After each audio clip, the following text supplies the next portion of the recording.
Il distingue la solitude et le sentiment de solitude, c'est pas la même chose. Bah oui, bah oui. Je peux très bien me sentir seul en étant entouré de plein de gens, comme je peux me sentir entouré de plein de gens quand je suis seul. L'important, c'est la perception que tu as.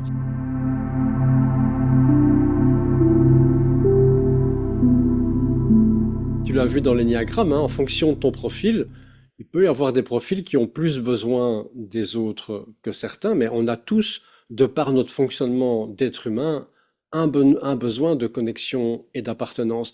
Mais à qui, à quoi, c'est ça qui va varier. Mais ce besoin de connexion et d'appartenance, il est là. Tu as un paquet de gens qui n'ont pas une connexion apparente, mais qui est là. Tu peux être connecté déjà à toi-même, tu peux être connecté avec une impression de quelque chose de plus grand, tu peux être connecté à la nature, tu peux être connecté aux animaux qui vivent avec toi.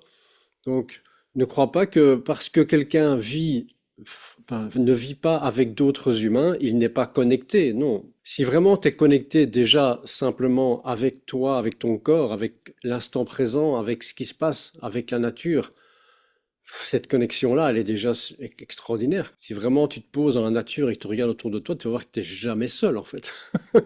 Mais c'est vraiment ça, en fait, quand c'est vraiment ce rationnel qui prend cette part-là, qui me dit que je me sens seule. Parce que, parce que si je reviens à moi, ben non. Et comme tu dis, il y a la connexion à soi, la nature et autres, et qui me suffit amplement. Il y a une couche, je crois, qui est quand même là, justement, qui est du mental, qui vient se rajouter, mais qui est souvent là, Ouais. et Et qui c'est va pour ça que ensemble. oui, on prend bien conscience que c'est souvent juste une couche mentale, c'est juste une pensée de si c'était autrement, ce serait mieux. Et Oui, souvent, c'est ça. ça vient d'une comparaison entre la situation que tu vis actuellement et une situation que j'appelle moi fantasmée, c'est-à-dire qui n'existe pas et qui n'aurait que des bénéfices.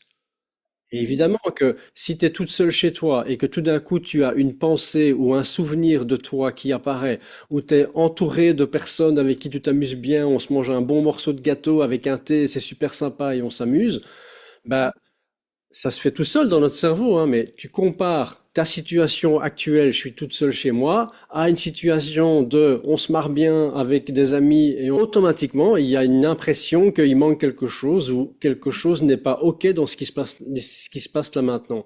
C'est important de comprendre que c'est juste une pensée qui apparaît et que ce malaise intérieur qui peut apparaître n'apparaît que parce que je l'ai construit moi-même, sans faire exprès, hein, en comparant ma situation actuelle à une situation fantasmée.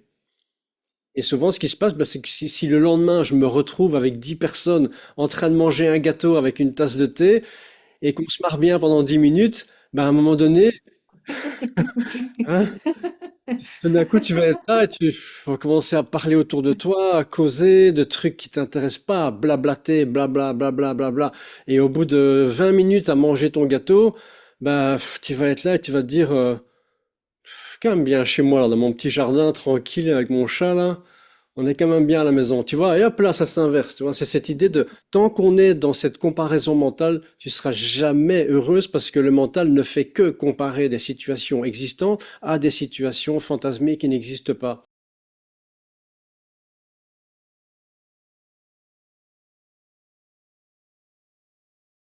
Et évidemment que quand je me compare à je serais mieux ailleurs, bah, ça crée un malaise à l'intérieur parce que c'est une réaction automatique du corps qui dit, bah, ok, ben, bougeons, quoi.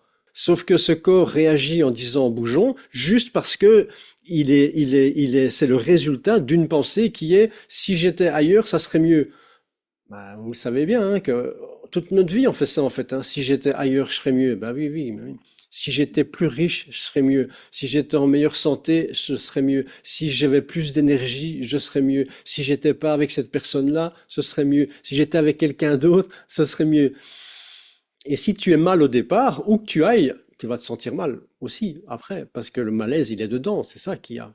Et on essaye de pas sentir ce truc à l'intérieur qu'on n'a pas envie de sentir, en s'enfuyant, en bougeant, en vivant des expériences en espérant qu'en vivant ça, on sentira plus ce qu'il y a là, sauf que comme c'est à l'intérieur, ça nous suit partout. Et donc, il y a des gens où ils ont un fort sentiment de solitude parce qu'ils ne sont pas du tout connectés avec eux-mêmes. Et où qu'ils aillent, quoi qu'ils fassent, ben, ils se sentent seuls partout.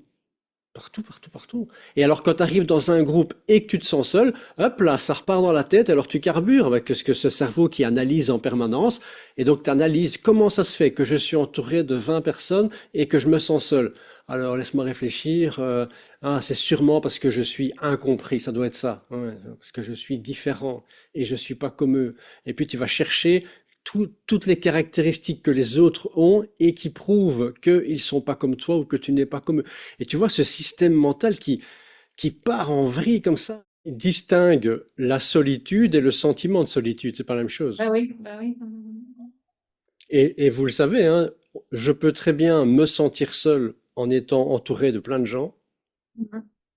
comme je peux me sentir entouré de plein de gens quand je suis seul. Donc il y a toujours, l'important, c'est la perception que tu as. C'est ça le plus important.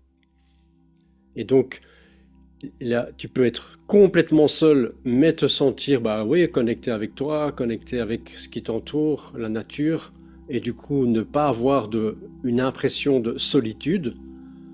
À l'inverse, tu peux être entouré de monde et avoir une impression de solitude. La question, c'est toujours, est-ce que j'en souffre ou pas? Mais si vraiment tu es connecté déjà simplement avec toi, avec ton corps, avec l'instant présent, avec ce qui se passe, avec la nature, cette connexion-là, elle est déjà extraordinaire, quoi.